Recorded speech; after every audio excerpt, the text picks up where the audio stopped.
Bismillahirrahmanirrahim.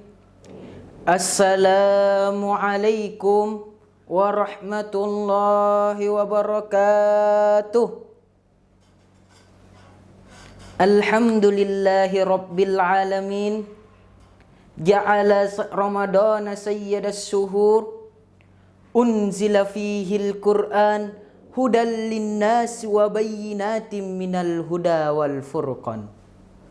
Wassalatu wassalam ala sayyidil mustafa wa ala alihi wa ashabihi wa man tabi'ahum bi ihsan ila yaumiddin. Hadirin yang berbahagia, telah kita ketahui bersama banyaknya bintang-bintang di langit, tetapi hanya ada satu bintang yang paling terang. Dan telah kita ketahui bersama banyaknya ikan-ikan di lautan, tetapi hanya ada satu ikan yang paling besar. Dan telah kita ketahui bersama banyaknya kata-kata kita yang terlontar dari lidah yang tidak bertulang ini, tetapi hanya ada satu kata yang paling indah, yaitu kalimat Alhamdulillahi Rabbil Alamin. Karena rasa syukur kita atas kehadirat Allah Subhanahu wa Ta'ala yang memberi kita nikmat kesehatan dan kesempatan sehingga kita dapat menonton video ini. Dan juga Allah Subhanahu wa Ta'ala memberikan kita nikmat umur yang panjang sehingga kita dapat melaksanakan lagi ibadah di dalam bulan suci Ramadan ini. Malaikat pun yang mampu menghitung banyaknya butiran-butiran pasir di lautan, banyaknya bintang-bintang di langit, tetapi malaikat tidak mampu menghitung nikmat Allah yang diturunkan ke permukaan bumi ini. Kenapa? Karena Allah telah berkata, wa in ta'uddu ni'matallahi la tubsuha. Jika engkau ingin menghitung nikmatku, kata Allah, la tubsuha, kamu tidak mampu menghitungnya, kata Allah. Hadirin yang berbahagia, salawat dan salam tak lupa kita hanturkan kepada Habibana wa Nabiyana Muhammad bin Abdillah sallallahu alaihi wasallam.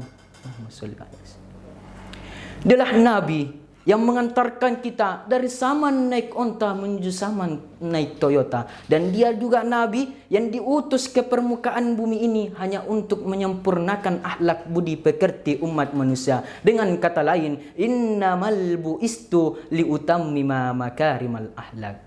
Hadirin pemirsa yang berbahagia, siswa yang manakah yang berhak naik kelas di sekolah? Apakah siswa yang ikut ujian atau siswa yang tidak ikut ujian? Jawabannya, tentu yang berhak naik kelas adalah siswa yang ikut ujian.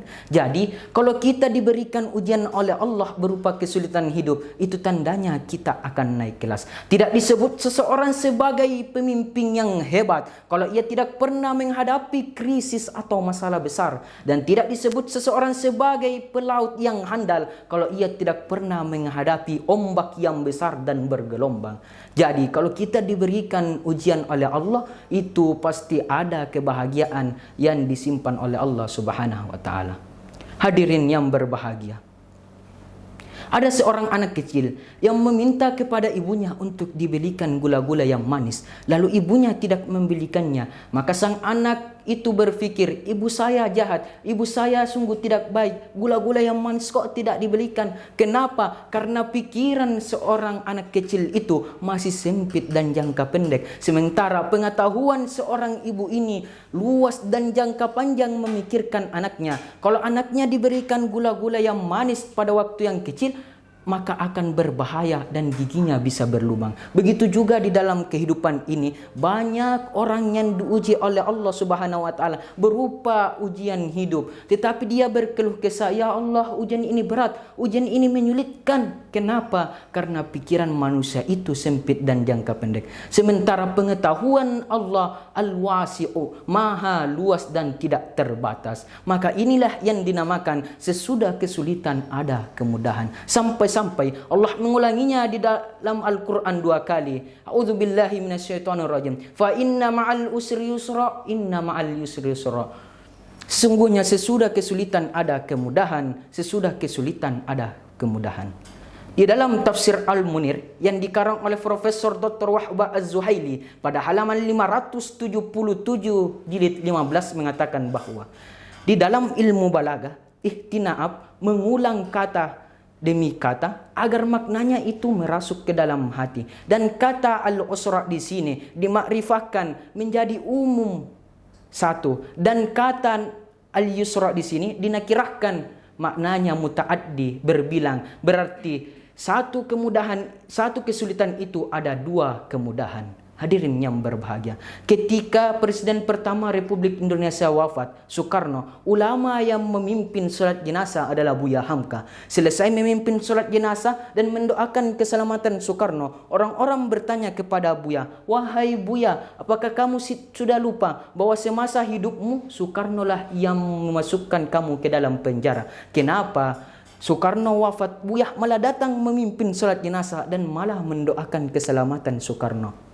Buya Hamka menjawab begini, "Saya tidak lupa, justru saya ingat maka saya datang memimpin sholat jenazah dan mendoakan keselamatannya sebagai tanda terima kasih saya kepada Soekarno, gara-gara dialah yang telah memasukkan saya ke dalam penjara selama 2 tahun 2 bulan lamanya, sehingga saya dapat menyelesaikan kitab saya yang judulnya Tafsir Al-Ashar 30 juz Al-Quran banyaknya." Maka Tafsir Al-Ashar 30 juz Al-Quran ini diselesaikan penulisannya ketika beliau berada di dalam penjara. Hadirin wal hadirat, jadi ada hikmah di balik musibah, ada kesenangan di balik kesusahan yang menimpa kita. Kita saja yang kadang-kadang berburuk sangka kepada Allah. Allah memberimu kesulitan karena Allah akan memberimu kemudahan. Ini bukan kata-kata mutiara, tetapi ini sudah ketetapan Allah bahwa sesudah kesulitan ada kemudahan. Boleh jadi di mata manusia itu adalah sesuatu yang menyulitkan, tetapi di kemudian hari terbukti itu justru menjadi kebahagiaan. Dan boleh jadi juga di mata manusia itu adalah sesuatu kesenangan, kebahagiaan, tetapi di kemudian hari terbukti itu justru menjadi masalah besar atau malah petaka. Wa asa an takrahu syai'an wa huwa khairul lakum wa asa an tuhibbu syai'an wa huwa syarrul lakum wallahu ya'lamu wa antum la ta'lamun. Boleh jadi kata Allah, kamu membenci sesuatu padahal itu baik bagimu, dan boleh jadi juga kamu menyukai sesuatu padahal itu tidak baik bagimu. Allah mengetahui apa yang kalian tidak ketahui. Hadirin wal hadirat, sebagai kesimpulan, Allah Subhanahu wa taala selalu menyimpan kebahagiaan, selalu menyimpan kesenangan di balik kesulitan. Kenapa? Karena kebahagiaan dan kesenangan itu mahal dan berharga, dan juga sebagai pembuktian mana saja hambanya yang berusaha mencari kebahagiaan itu dengan serius, dan mana saja hambanya yang hanya berangan-angan mencari kebahagiaan dan kesenangan. Demikianlah ceramah yang sempat saya bawakan. Ada salahnya itu datangnya dari diri pribadi saya sendiri, ada benarnya itu datangnya dari Allah Subhanahu wa taala. Akhirul kalam, wabillahi taufik wassa'ada. Wassalamu alaikum warahmatullahi wabarakatuh.